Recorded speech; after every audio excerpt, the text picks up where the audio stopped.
Hello, it is now, I don't know what day of the week it is. It's Wednesday, I think, the 5th of August. And hello, I'm Phil Croshaw, and this is today's live stream. And today I'm delighted to be welcoming a guy who I've watched build an amazing business over the last few years, and that's Richard Few. So we'll be talking to Richard in a second, and just hang on to your hats, and we'll be with you soon. I want to be there and baby dance the night away. I let my head down if I want. Don't you just get tired chasing fame and being pretty all the time? Doesn't sound like fun. You can do better. Let me show you what a good time looks like. You can do better.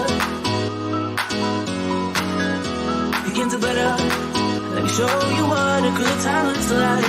You can do better. I dare you to be wilder.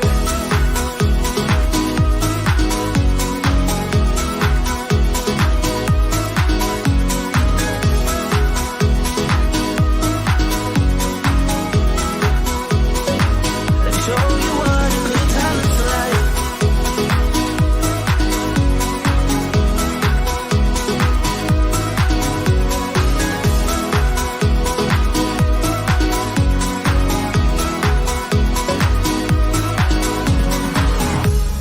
To be silly, baby, dance the night away. I'll kick my shoes off if I want.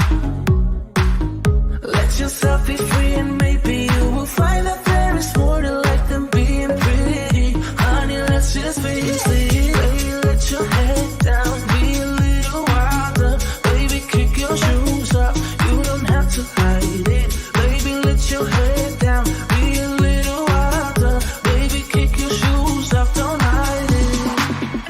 I don't fit into your box, beauty queens without no flaws. You can do better, I dare you to be wilder. Hello, and a very warm welcome to this episode of Live Streamers Association with me, Phil Croshaw. And as I said, I'm delighted today to be joined by somebody who's in a way, kind of a bit of a cousin in a sense. And Richard and I met about 4 or 5 years ago now, actually. And I think I was running a content course, a content marketing course in Lancashire. And as he'll openly admit, I've taught him everything he knows. And all his success has just been down to the course that he came on with me.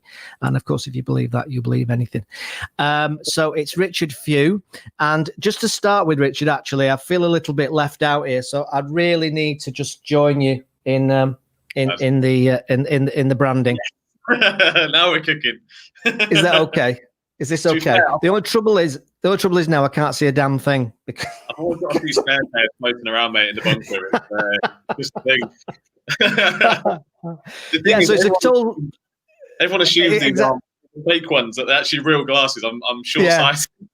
Yeah. Well, fortunately, these are fake because I really would be a bit of a geek if I wore these as normal. Okay, then. Obviously, Sales Geeky Group, complete coincidence. So that's why, obviously, you're a cousin. So let's crack on then, because people's time's precious. So start off then, just telling us a bit about Sales Geek, how you got it going, where you're at now, and your background. Yeah. So probably start from the beginning. That's a good place to start the story. Right? So actually, we met. It was probably about 3.5 years ago. We started the business in March 2017. So I think I was probably 4 or 5 weeks in when I came to that session over at Cotton Court. It was in Preston.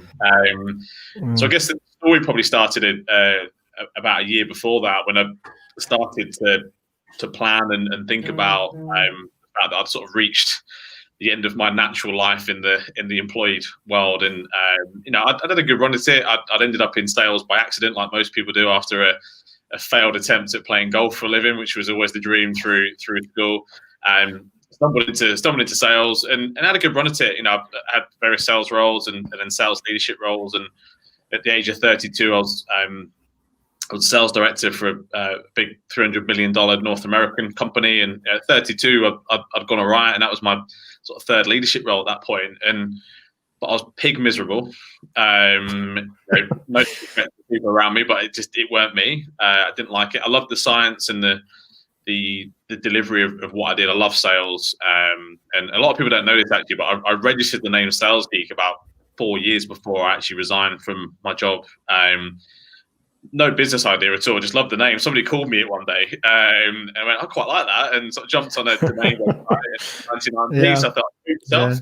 And then it just aligned with the idea that we had at the time, and that was to step into the market and offer part-time sales director services to small businesses and micro businesses who we knew needed that person around the top table but couldn't afford it or justify it as a full-time resource. So it was a really simple business when we started. It's slightly more complex now, but it was a really simple business, and stepped into the darkness of unemployment in February 2017 with 4.5 months mortgage payments in the bank.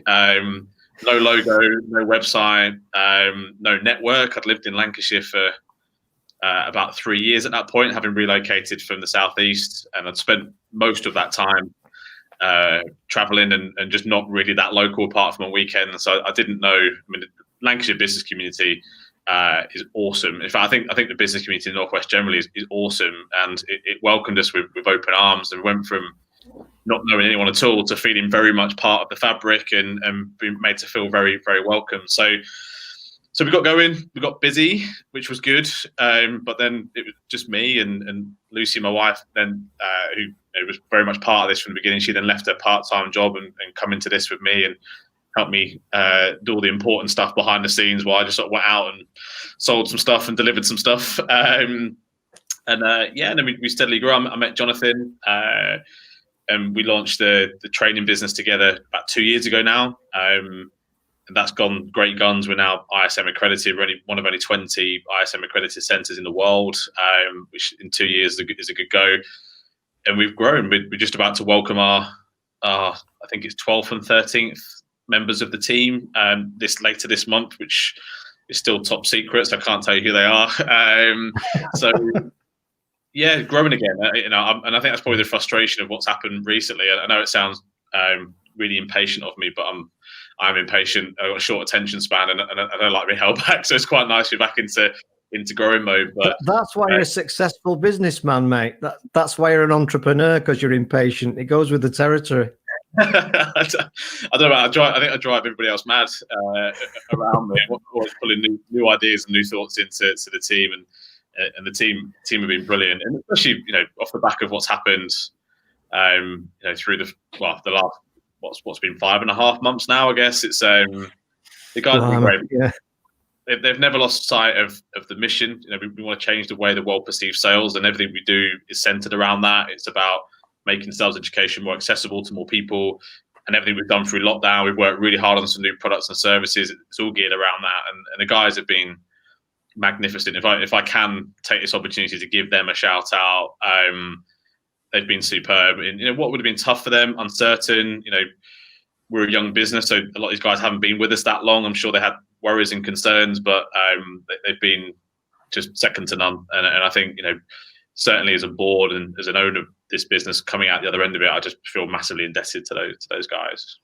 Yeah, I mean, I also would like to take an opportunity actually, because I've known you for a few years now, as we've said.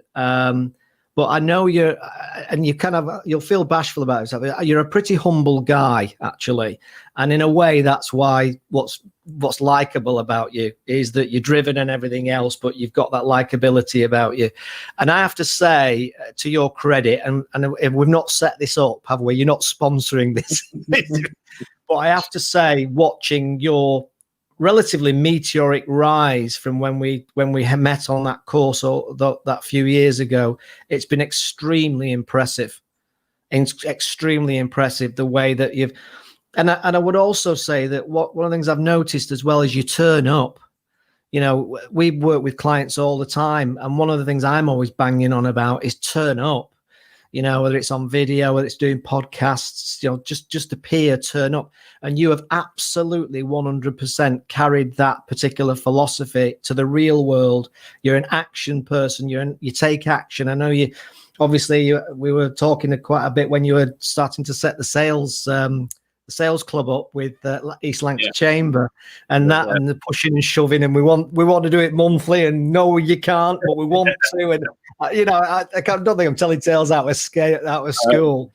But again, it was that drive and that determination, and you should be very proud of what you've achieved, because I know you won't say it yourself. So I just wanted to say congratulations, because it's inspiring what you've achieved with Sales Geek. That's really kind of you, man. And I'm very good at taking. I know you're not. I do get awkward about it, but nonetheless, you do need it. I mean, I know one thing we have done a fair bit of over the last 12 months is enter some sort of local business awards and stuff. And part of that is it's just nice every now and again to be recognised by your peers and people that we stepped into the local business community, and we're looking up to everyone, and we still do. But to start getting feedback from people that they understand what we're trying to do, and they like the way in which we're trying to do it. And I think certainly for me, I think the thing is, when you run a business, the what good look like is constantly changing, isn't it? And I think one thing that we've been really trying hard at over the last 12 months is to build this team and build a team of people that embody our values. And I think that when people give me feedback on how the team are and how they make them feel more than anything else, and I think we're great believers of that. We've been trying to create fans rather than customers, and we try and leave people with a lasting impression where we can, and the team embody that. But yeah, I think for me, work ethic is it's been in me from a young age. Without, it's not quite an Oliver Twist story, but I grew up in a working class family. I think because I'm from Buckinghamshire and I now live up north, everyone thinks I'm posh. My dad was a mechanic, and my mum was part-time in the dry cleaners. We weren't exactly living a life of luxury, but they were really hard working. My memory as a kid was my dad working 3 jobs just to pay the mortgage. And I know people think things are tough now and kids struggle to get onto the housing market. My mum and dad's mortgage was more than my dad earned every month when they bought their first house, and people have no idea. So it's just been, I think the work ethic thing's always been there, and that's, I think, why sport was the first choice for me, because that usually revolves around you get out what you put in. But yeah, I think rugby's apart from golf, rugby's one of your main things, isn't it? How's that been impacted by our current COVID situation? I take it you've not been able to do much. No, well, it's not existent. The lads are back at pre-season. I'm not with them following an injury back in February, which looks like it may require a little bit of surgery now on my ankle. But the lads are back training in small groups and socially distanced.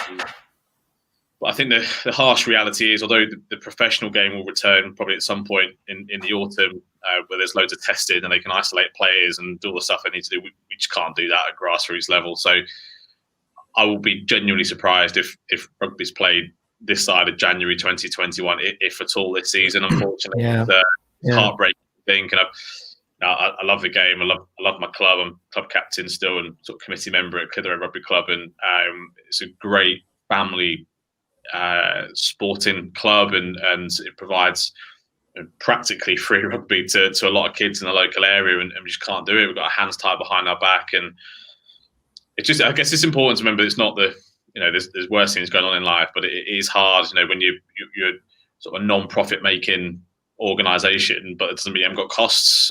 We've got things to pay for, and I think it's been a bit of a battle, but we're getting there, and been around for 40 years and be around for a few more yet. Yeah, no, absolutely. So if there was a time you were going to get injured, it probably made sense for it to be just before the lockdown. The problem was, though, Phil, was it like the boot? I had a boot on for about 6 weeks. The boot came off the day before, 3 days before we went into lockdown. So like the boot came off. I hadn't been able to drive for nearly 2 months at that point. At the point where I then couldn't drive anywhere anyway. But I've got some fun memories of the boot. Obviously, Red Rose Award was funny. We had a great night, picked up 3 awards, but trying to get up to the front of the stage with a whole team of people down a walkway with a boot on was quite exciting. Wonderful. Wonderful. yeah, it's fun. Great. Okay. Well, if anybody watching wants to put any comments in or ask any questions, then please do, because I can see them here.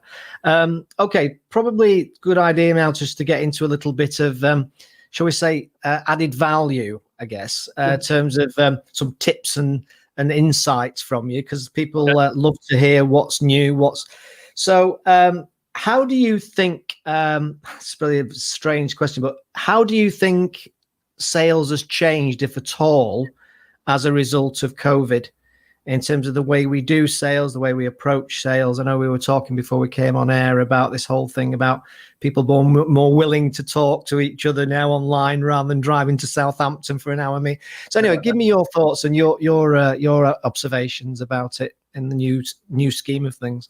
Yeah, well, it's a big question, I feel. And I guess all right, we've got 5 hours, don't worry. Yeah, the truth is, it'll be different for everyone, and we've got we have a really diverse mix of customers at Sales Geek. So sort of looking at samples of that group, and we've got some people that have absolutely flown during COVID just because of the nature of what they do, and actually for them, sales has become quite reactive because their phones have been ringing, their inboxes have been pinging, and actually for very little effort, they've done very well. They've grown just because of what they do. We have some people that are sort of in the middle where nothing's really changed at all. Yeah. And then we have some other people who have had to change their business significantly, both in product offering, value proposition, but also how they go to market. And I think one thing the clear and obvious thing for a start is that a lot of people's customers have been affected. So I think a lot of businesses are having to be more customer aware and more sort of prospect aware when they're reaching out to people. I know empathy has probably become a slightly overused word at the moment, but it's something we've been talking about for years. And I think if there's ever been a time as a sales organization to be empathetic towards the challenges of your audience, it's now. Clearly the sales process has changed for a lot of people because they can't jump on a train to Bournemouth and go for a meeting. So sales process has changed. Well, one thing we have seen, though, buddy, which has been really encouraging, is actually for a lot of people, it's sped it up a little bit. And people are going from inquiry to sale a little bit quicker. Certainly the clients that we're working with, it's actually because the gaps between meetings has changed and people aren't having to plan for travel, and the smart businesses have actually been able to speed up their sales processes. But I think we've seen some pitfalls for people. I think some people have fallen into some bad habits and bad traps of just hammering people on LinkedIn Messenger and pretty untargeted emails and stuff. And a lot of people have gone away from picking up the good old fashioned phone and being a human being and speaking to people. But yeah, I think in some cases it's fairly minor differences. I think like in any walk of life, buddy, good people always find a way. Achievers always find a way. People that have success always find a way. And we've seen some amazing business and some amazing individuals in those businesses make it work for them, and they maintain their work ethic. They've not used this as an excuse.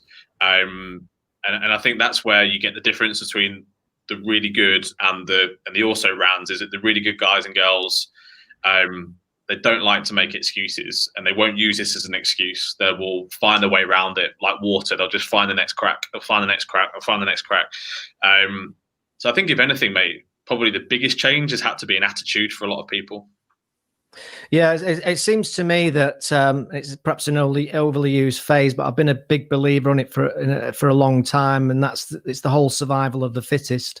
Yeah. And they do say that business is a jungle, and I understand, like, you've been around the block a bit, and I know why it's referred to as that, because it can be extremely demanding, and dealing with the rejection. I mean, particularly in your arena. Actually, that's the point. That's the point, actually. Would you say that that's probably the biggest fear of people when it comes to sales, is that the fear of rejection? Yeah, without a doubt. I think one of the hardest things in sales is carving stuff out from the beginning, from scratch. If I was prior to this, me and Jonathan were talking about prospects and talking about what is it that that stops people wanting to pick up the phone and do the outbound stuff? And I think it is fear of rejection. It's not nice, but actually, arguably for me, that's what I don't think salespeople earn their commission for the deals they make. They get paid the commission for the amount of no's that they get given. And high resilience. Yeah, it is, and it is for me that is a trait of highly successful salespeople. They are resilient. They do accept that that's part of it. It can happen, and I think the danger is that we live in a world now. There's so much access to information. There's so many people selling books and stuff that I think we sometimes get crafted into this belief that there is a perfect way of doing things where maybe you don't get no as often. Yes, you can reduce it. Yes, by fishing in the right ponds and things, you can, ultimately be more relevant to more people and therefore be received better. But it's part of it. It's not just part of sales. It's part of business. Full stop. You're gonna same in marketing, right? You're gonna reach a ton of people that aren't interested in your message. It's going to happen. It's a byproduct of reaching the people that you want to reach. I always start off my conversations with clients or potential clients right at the start, and I just basically say, just so you appreciate this, I don't have any magic pixie dust. It's all been spent, and if you want, help and strategy and advice and guidance.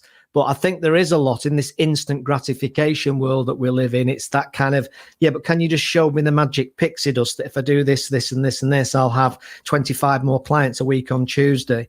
Yeah. If only it was so simple. But you and I are probably, in a way, saying the same things a lot of the time. Is that there's a lot of the process, and there's tools, and there's learning, but there isn't just sprinkle the magic. Well, I haven't found it yet. If you've got any, mate, then just throw a bit this way. Well, we use a similar phase, and we say to people right at the very beginning that there is no silver bullets. And again, I think people think there is, again, because of instant gratification. There's a ton of entrepreneurs, as they've started to be called. Buy my program for $1,000, and within 10 days you're going to be a millionaire. And if there's one thing I've learned during my life generally, there is no such thing as easy money. Nothing that's worth it comes quickly. It's a process. It takes time. It's about doing a lot of things very well for a sustained period of time, making some mistakes along the way. But and I think that's dangerous. I think we are in danger of creating a slight generational issue there. I think and we are seeing that one of the complaints of some of our clients is that where they're trying to give younger salespeople opportunities, that there is this expectation that things are just going to happen, and that there's a magic formula, and that they're not going to have to do the grind and the yards and sort of trudge through the rubbishy bits at the beginning, because there's a magic solution, there's a silver bullet somewhere. And I think certain aspects of social media have created that belief. And when you add that to, I suppose, this general theme now of instant gratification, you want something, you can have it straight away. I think that's been carried into some of the careers now of some of younger generation coming into sales, and that's tough. That's really tough to manage expectations on that. Yeah, no, I mean, absolutely true, 100% true. Because I knew I was going to be interviewing you, I asked a couple of people who I knew, have they got any particular questions? I mean, I've obviously got hundreds myself, but I thought rather than just all be about me. And one of the guys I spoke to and mentioned it to, he said one of the things that he always struggles with, and this won't be new to you, by the way, so you don't need to panic. How long should he follow up on leads that he's got? In other words, I think what he's saying is, at what point does he become a pestering pain in the backside? And at what point is there a way you can kind of get a feel for, or have a methodology or whatever it might be that says, right, okay, it's now time to stop bugging this guy or lady? Well, there's a few variables again in that. I mean, I suppose it depends whether you're following up an out-and-out lead, or whether you're following up something that you'd actually at some point qualified in as an opportunity. I think if someone's an out-and-out lead and you've never really had enough of a meaningful conversation to qualify them in, then they should always kind of sit there in a deck somewhere that, utilizing tools like CRM, you should systematically go through and make contact with those people. if you've then got to a point where you've had conversations, you've qualified that actually that person has a problem that you can solve for them, and you've got a bit further down the line, and then it's gone a little bit quiet, then that's a slightly different situation. And I think one thing that we see is often people start flapping about follow-ups because they've not planned it properly at the beginning, and then you get into that awkward phase where you've tried them 3 or 4 times, and then the question comes out like this, which is, I've tried 3 or 4 times, at what point do I give up? Often the root cause of that problem, Phil, is that the first follow-up was them essentially communicating with that person sort of out of the blue again, because there was no pre-agreed action in both of the people's diaries at the beginning. So they've probably had a meeting or had a conversation, finished that call or that meeting, not agreed what the next step is, and got that in each other's diary. Yeah. Therefore, they're having to start the sale again. And people don't see it like that. But trust me, if you're doing that right now, if you're not agreeing the next step before you finish the step before, you are metaphorically laying the baton on the floor of your relay race and hoping that the customer's going to pick it up and go with it again. And often that doesn't happen, because inevitably a lot of those buyers have got a million and one things going on in their lives. So it's the same. I get sold to every day because of the nature of what we do now as a business. We've grown and we scale. I get sold to every day. And it amazes me how little effort actually people make to I've been serious. And obviously I'm going to be super. I know, that's why I'm laughing, because but yeah, I think the root cause of it is not the first follow-up wasn't done properly. The sales lost momentum. It's basically you're having to restart it again from scratch. And yes, I would say try 4, 5, 6 times for a mixture of different mediums. And again, it'll be different depending on the types of people you're dealing with. But you can use phone, you can use LinkedIn, you can use WhatsApp, you can use emails. There's a ton of different forms of text message, whatever, to reach people. There does come a point where you might start to become a little bit of an annoyance. But if you genuinely feel like you had the ultimate solution to every problem they've ever had in their life, and you believe in that, then like keep going for a bit. Like don't give up. Wherever you think you're going to give up, try 2 more times. Yeah, I think that's right. And one thing I've learned as well is how many times we all do this, how we perceive that they're no longer interested because they've not communicated back. You've sent an email and they've not communicated back, and the switch goes on in the mind that says, oh, they're not interested. Oh, well, never mind. And so many times, and you probably know what I'm going to say, but I even say it, so many times where I've kind of had conversations with people and I've sent an email and then I've maybe followed it up another week or 2 later, and you hear the classic, oh, I'm really, really sorry, Phil. My mum's been ill. I've been so busy with all sorts. My kids have been driving me nuts, whatever it might be. And it's nothing to do with the disinterest in what you've got to offer. It's about other things, like you said, there are a million things going on. Yeah. I mean, I usually say I think you know this, but one of my clients is an escape room operation in Stockport called Movie Escape, and they've obviously having some challenges right now, as you can imagine. But I used to say to them when they were rammed and they were full, make sure that you get people to buy a voucher or make a commitment to buying something else while they're in the zone, because whilst they're in there, they're in the zone and they're having fun and they're psyched and they're hyped. I said, the second they walk out that door, the phone's going to go. There's going to text from the kids. There's the mum's asking to do something. Maybe they get ill. There's a million things that can happen the minute they walk out that door, and they don't then go and book another room, or they don't then bother to buy a voucher, even though they said they would. So it's kind of almost like, make sure you grab the opportunity while you've got the attention, because we've not even talked about attention. Let's be honest. I mean, never mind bloody selling.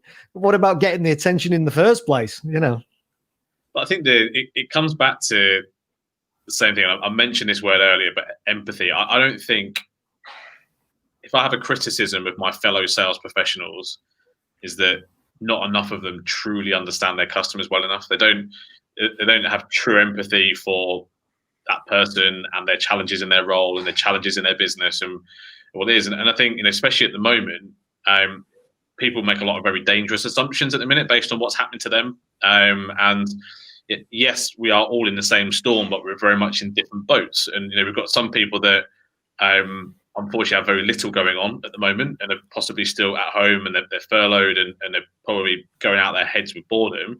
But we've also got other people who are in businesses who are stretched within an inch of their life because they haven't got cheers, buddy. They haven't got. It's been bought coffee. That's very nice. Yeah, where's mine? I don't get one, do I? Unreal. So yeah, don't go and drink it now in front of me. You could at least move to the side of the camera. So I think people. It's definitely it's a common thing that we see with salespeople, but also actually for businesses when they're engaging with their audience from a marketing perspective. But certainly with salespeople engaging with potential customers, I don't think we take the time to be focused enough on who we want to speak to. And then once we've decided here's a really narrow pool of people we want to speak to and reach out to, let's truly, truly, truly understand who they are, what their problem is, what their current situation is, where they're likely to be up to in life. And because I think it's I'm sure you're the same when you get calls coming to you, right? The biggest turn off is people making assumptions about where you're up to. I've had some horrendous messages, especially on LinkedIn. One of my biggest pet peeves. LinkedIn is the worst. The copy and pasted thing where people make massive assumptions about how negatively impacted we've been by COVID. Like, you're kidding? Just launched a new product, about to launch another one. We're recruiting new people, and actually, I want to speak to people that help me grow my business, not come and sit down and cry in a bucket with me about what happened 3 months. I'm not interested. But again, I think sales guys and girls can be a bit guilty of making assumptions and not understanding people well enough. And that's our job, Phil. At the end of the day, as salespeople, we don't need to be product experts, and that gets overplayed in businesses too. All the training sales guys gets usually on product. We have to be people experts. We have to be human being experts. We have to become experts in the lives of the people we're trying to engage with, but we often fall short at it. And dare I say, relationship building. Yeah. A bit quirky in the modern age of digital, a bit like the phone. Yeah, one of my pet hates actually on LinkedIn recently, I've noticed, which is staggeringly bad in my, you probably agree, is like, hope you're doing okay see that you're doing some interesting things in geeky media, open brackets, a geeky group company, close brackets. Do you know what I mean? so it's like they've not even bothered to take the open brackets geeky group company, because that's just copied and pasted it or even probably stripped it out in with automation nowadays. And it's like, for crying out loud, man. I do on a it's a really bad admission to make here, but I actually reckon on a daily basis, it's usually not with the whole team, but I would say at some point in a day in the bunker, certainly me and Jonathan will compare notes on how bad some of the messages are that we get. And I got one yesterday, absolute classic, again, where it's a standard automated message with some code built in to pull across my name, pull across company, pull across job title. And it was from some dude at some managed IT services company. And it was like, "Hi, Richard, as founder at Sales Geeky, we thought you'd be the right person to speak to about your managed IT services. Like, you clearly don't understand my role in my business. I'm definitely the last person that's ever going to get excited about our IT services. You're pitching to the wrong guy." But they're churning out 50, 60, 70, 80, 100 of these a day. And they're possibly getting some nibbles here and there. But I think the danger with it, I get businesses doing it as part of a marketing strategy to a point when it's done well. I kind of understand it. The danger with salespeople, they step into a new sales role, they hide behind this stuff, they kind of set this stuff up, they're firing out messages left, right, and centre, and it's just kind of going out cold and blind, and they're almost conning their employers that they're prospecting, and inevitably they get 2 or 3 months in, they've had very few nibbles, and they end up walking, and then the company gets held under the spotlight for churning out salespeople. But not all activity is good activity, and for me, given a choice of making 30 phone calls or sending 100 LinkedIn messages, I'd make 30 phone calls every day. Probably having sent them a LinkedIn message, a private, personal, direct one a few days before, but before the phone call. But these guys, I mean, again, so I'm going to go off on my soapbox here, but like... It's very difficult not to, isn't it? It's kind of selling the first engagement as well. Like, it's like they're sending you the first message they've ever sent to you, having connected with you 3 minutes before. and they're straight into the pitch. They're straight into like, buy my stuff. I'm like, that. Why? What is the probability of me? I've never met you before. I've never heard of you before. Yeah. Being on LinkedIn for 3 minutes, that I'm going to click that. I'm going to click that link in your message that could be taking me anywhere, which I'm not going to click, by the way. To go and say, yeah, I'm going to buy your stuff from you. People live in la la land. Well, we're obviously not on our own with this, mate, because Steve Smith, who's on this. Hi, Steve. Great to see you on here. Steve's from Anthem Engagement. I guess you may know him from Nweig as well. He runs Nweig, and he's actually Steve's going to be a future guest on here, actually, talking about employee engagement, because he's so passionate about that, aren't you, Steve? And I know that because I've worked with him for a little while now. But it's like, the email examples, and he gets them every day. And knowing Steve, I can imagine he's as irritated as the rest of us in terms of that. But it does actually beg a question in a way, because you're frustrated and irritated by the people doing it. But then what does it say about the level of coaching and management that these people are getting, particularly the younger people, who we can all go, because we're old, and I was going to say I'm bald, but at the moment, mate, you're kind of not far off. But at least you've got a beard. You've got a beard. You got the beard, so you got more hair than me. So yeah, completely lost my point now. But so we're I've got it now. We're older and more experienced, okay, yeah. But so it's easy for us to judge somebody who's maybe new, 22, 23, 24. Is it partly because of a lack of support, training and coaching from the company they work for and the management, i.e. they don't know any better? Yeah. Or is it a lot to do with their own fault, because they should take personal responsibility for learning? And let's debate that for a second. Yeah, well, probably a bit of both, but ultimately for me, I think a lot of businesses they don't invest enough in their salespeople. I think of all the roles in businesses, it's probably the role that comes with the least training and development. One of the stats that I saw prior to starting Sales Geek actually was that 86% of companies don't train their salespeople. So that means only 14% of organizations are actually taking the time to train their salespeople. And often the performance of those salespeople will directly affect the performance of the business, right? Because they're generating the revenue. And, I spent a big chunk of my career in manufacturing businesses, and there's a huge amount of support for funded training and funded learning for, whether it's lean or whether it's, stuff for the operational guys and the guys on the shop floor.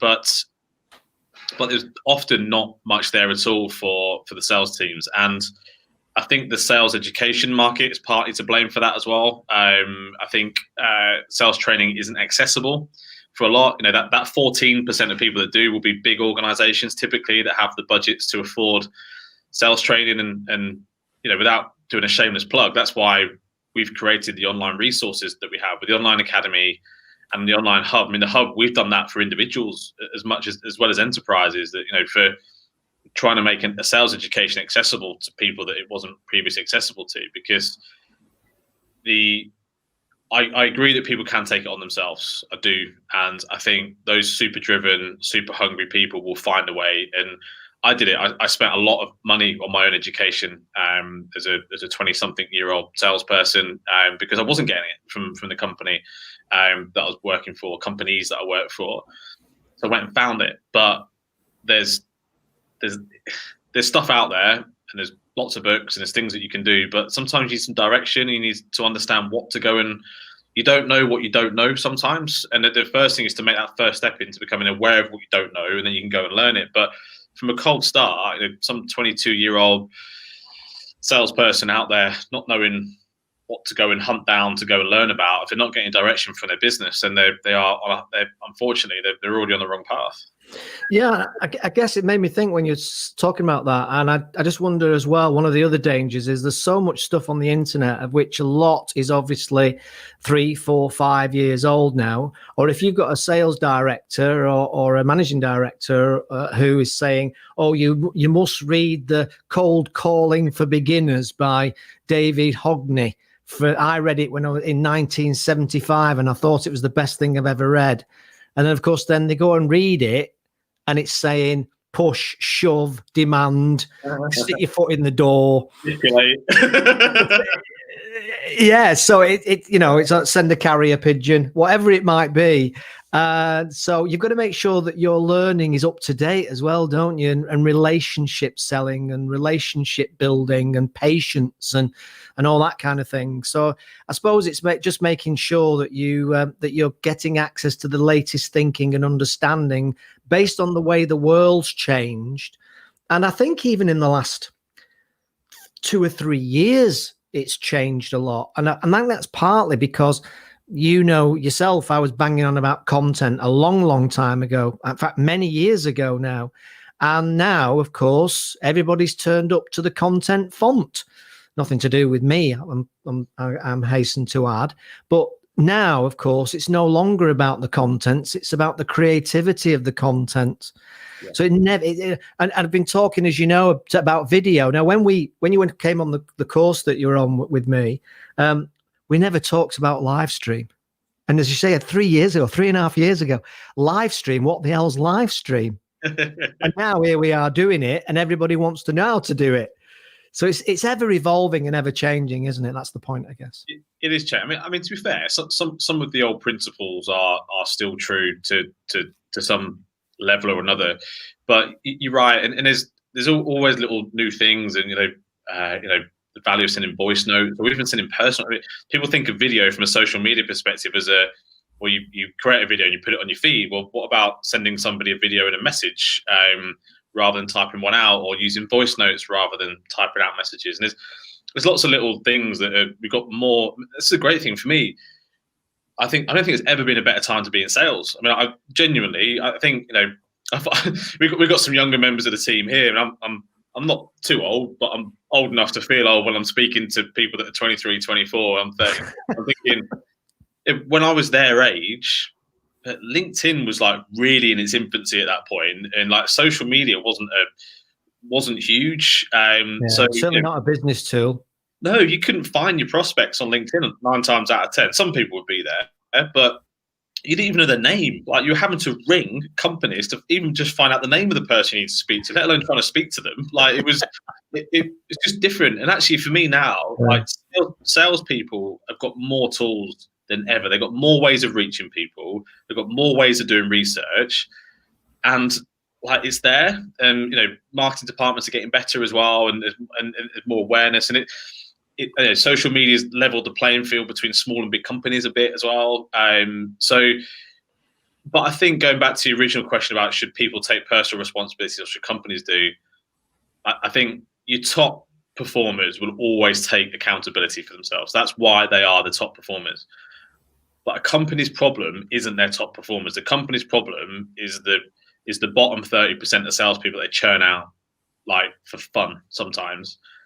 And that's where, if the companies did start to invest a little bit in actually giving those people a fighting chance, rather than giving them a sword to take to a gunfight, and actually give them a fighting chance. And do you know what? They might just churn a few less people. They might create a superstar of the future out of that bit of rough. But a lot of companies aren't willing to do it. Bring them in. Here's your salary. There's your target. If you don't hit it in 3 months, you're done, buddy. And off you go. And there is still a lot of that. There's still a lot of prehistoric behavior that goes around in our world, unfortunately. That's absolutely true. Okay, our 20-minute session has turned into 45 minutes very soon, which I knew it would, because I love talking to you and you've got so much to share. So that's fine. I'm fine with that. So to close off then, and I know we could talk forever as usual, but to close off then, and I know this is probably not an easy thing to come up with, but if you had to give 2 top tips, 2 tips on what salespeople or companies relating to sales should be doing or thinking about with particular reference to the changing world that we're in? Can you think of what those 2 tips or bits of guidance or advice would be? Yeah, really easy for me that. Find ways to better understand your customers as an organization and as a salesperson. We've touched on it already. That's why, to be fair, because it's one of my biggest pet peeves. Like, most people are trying to sell to too many people. So get narrower in who you're trying to reach, more specific in who you're trying to reach, and truly, truly, truly seek to understand them and their problems and their challenges. And actually, one step further, try and understand your customers, because often the thing you're providing to somebody helps them do a better job at providing a service to their customers. So not only to understand them, but actually go one step beyond. So first thing would definitely be better understand your customers, more so than you do now.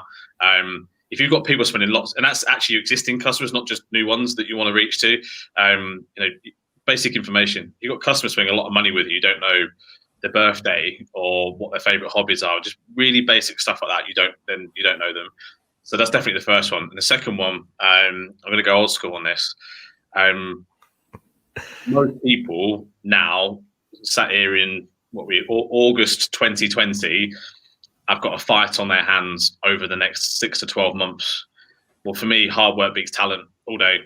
So if you really want to be in the fight, if you really want to be sat here in a year's time, patting yourself on the back, you just got to work harder than everybody else, as far as I'm concerned. I think that's massively underestimated. I think too many people are trying to sell the magic pill and the silver bullet. Like, hard work beats talent. Just work hard, turn up earlier than everybody else, make more calls than everybody else, speak to more people every day than anybody else. Just be relentless, get everywhere, turn up, like you said earlier, turn up, be in the game, and work hard. Wow, mate, that's a wonderful place to end, actually, because I couldn't have put it better myself. And at the same time, think about your business models, think about how you might be able to, again, all these words become irritating very quickly these days, don't they? Pivot, adapt, I don't care what you call it, but just find a different way maybe of generating revenue in a post-COVID world. Okay, so there's a couple of things I'm going to show you. First of all, Steve has said that Bold and Beard is the future. I think there's a Facebook group there, Steve. I think there's a Facebook group definitely for Bald and Bearded in the future. And Steve's on a roll. So great session. Love listening to Richard and Phil. Yeah, he just added me in there for politeness. You know that, don't you? You're in brackets because of what you said earlier as well.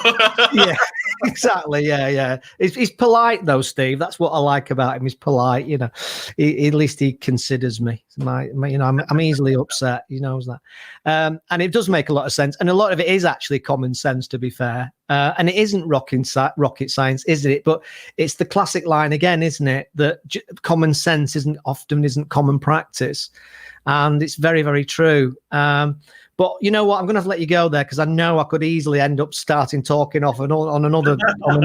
People have got work to do, mate. You've now told them they've got to work 24/7 for the next 12 months, so they can't carry on listening to our ramblings. But thanks ever so much, mate. As always, some great insights, some great ideas, some great inspiration there from that. And obviously, what I'll do, I'll get you back on. We're going to do a panel show in September. A few panel shows where we'll get 2 or 3 people on who've been guests on the lives, and then we'll get everybody on and we'll all have a bit of a chinwag and see what's happened since as well. And I very much like you to be involved in that. So I guess finally, how can people find out about you, get hold of you, send you a really excuse my French, LinkedIn message? How can they speak to you and get hold of you? Yeah, I guess two things. I mean, go and check out salesgeek.co.uk. There's a ton of resources on there for whether you're a business owner, sales leader, salesperson. We now have a broader suite of ways to help people. So go on there, check out our app. It's on the Apple Store as well. Just go on to the Apple Store and search for Sales Geek. And if you want to have a good old-fashioned human conversation, find me on LinkedIn. Unless it's one of your shitty sales messages that you won't get a reply to. If you genuinely engage with me, we'll have a conversation. So I love meeting new people. One of the things I love about sales is new relationships, new people. So reach out to the team. They're nice people. And if they're really desperate to talk to you, now they know you're a big rugby fan, they need to get you a signed shirt, don't they, of some kind to really engage with you, really test their resolve to really work with you. Yeah, well, I suppose the challenge would be, I might just let the cat out of the bag then, but which rugby team do I support? By the time you reach out to me, find out what rugby team I support. If you look hard enough, you'll find it. Right, I think that's fair enough. I'm not going to mention in the football sense Bolton Wanderers, because then everybody feels sorry for me, and I hate being pitied. Right, okay, mate. Really great to talk to you as always. Thank you very much for joining me, and we'll catch you again very soon. Awesome, man. It's been great fun. Thank you. Take care. Okay, folks, thanks very much indeed for coming to watch us yamble today, and hopefully you've got some information from that and got some inspiration from that session. As you know, probably by now, I'm doing a live stream every day, every day live stream in August, and then tomorrow I'll be back, and then I've got another guest on Friday, Tom Marshall from Captive North, who's going to be talking more about the more detailed side of video, because I'm an amateur compared with these guys at Captive North. So thanks very much indeed again, Richard, and I'll catch you again soon, mate. Cheers, man. Bye for now.